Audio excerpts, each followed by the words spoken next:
Bonsoir guys, bienvenue sur notre chaîne YouTube Enhance Your English, la chaîne que vous avez choisie pour améliorer et pratiquer votre anglais.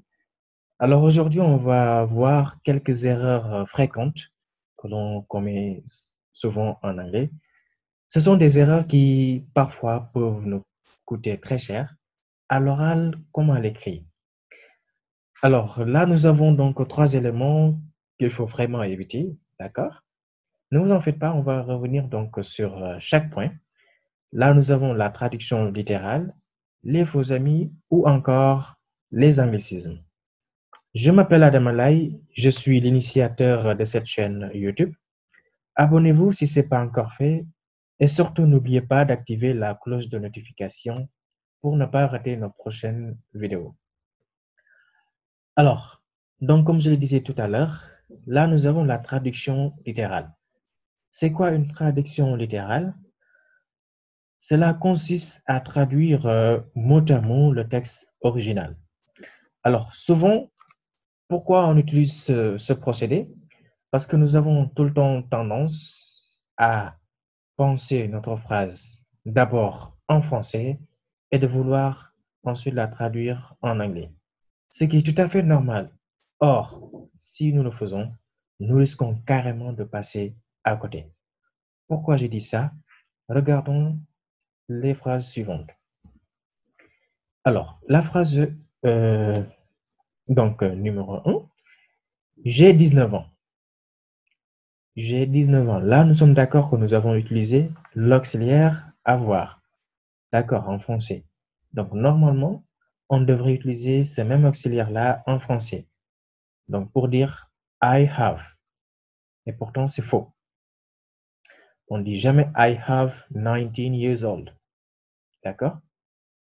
Pour traduire j'ai 19 ans en anglais, on dira I am 19 years old.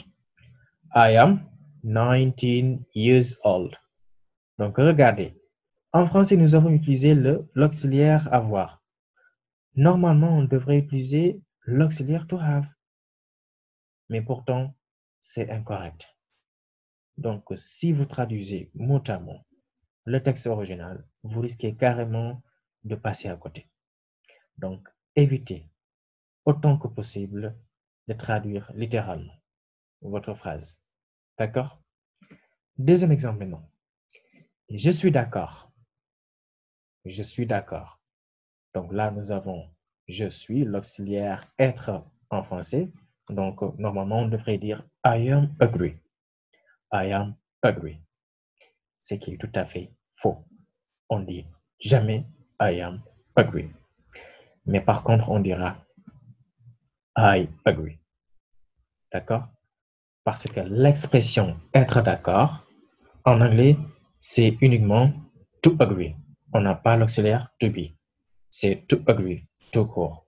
Si on dit to be agree, là, ce sera une double utilisation. Donc, on dit tout simplement to agree.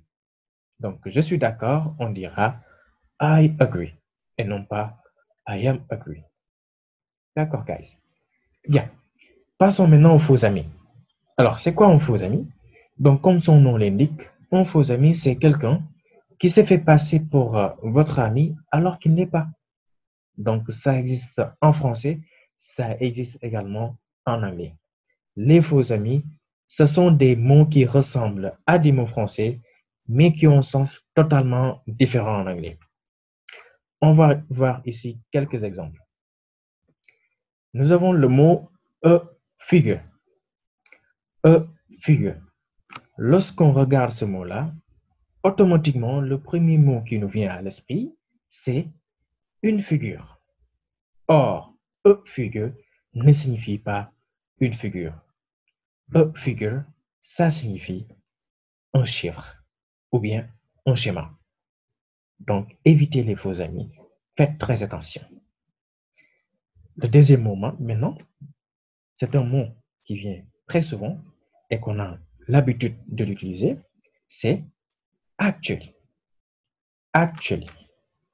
Actually, donc comme on l'a vu avec a figure, le premier mot et le premier sens qui nous vient à l'esprit, c'est actuellement. Or, actually ne signifie pas actuellement, mais ça signifie en fait ou bien en réalité. Donc, faites très attention aux faux amis, guys. Ce sont des mots qui parfois peuvent vous tromper.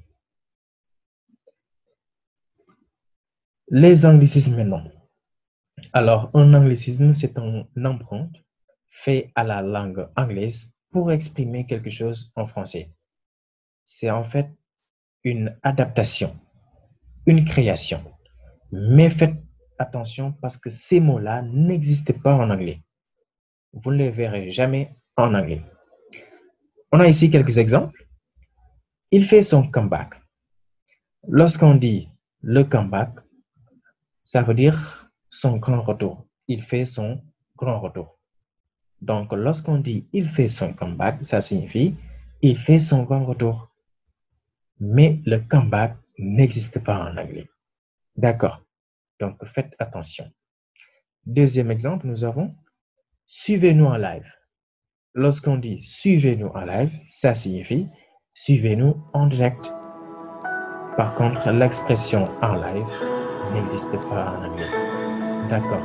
Donc, faites gaffe, guys. Voilà ce que je voulais partager avec vous ce soir.